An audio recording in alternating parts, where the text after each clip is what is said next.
ko in-order po ito dahil kunti lamang po yung panggagamitan ko dito. Dahil ito po ay in-order ko ng murang-mura. Pero hanggang sa ngayon, matagal ko nang ginagamit, ay tumagal naman po siya kahit murang-mura. Kaya napa-order ulit ako ng isa. Hindi naman ako o-order kung ito'y hindi tumagal. Dahil murang-mura lamang po ang kanyang presyo.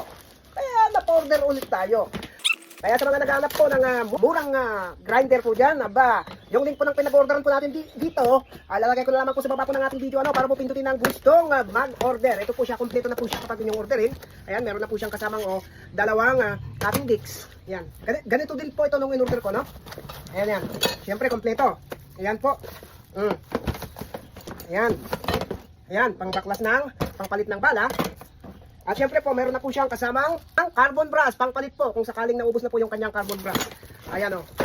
Ayan. Ayan. Hindi po ako mag-order ulit ng ganito kung ito ay hindi tumagal. Ito, matagal ko na itong ginagamit. Murang-mura lamang po ang kanyang presyo. Kahit tignan niyo po yung mismong eksaktong presyo niya po sa link po ng pag-orderan ko dyan sa baba po ng ating video.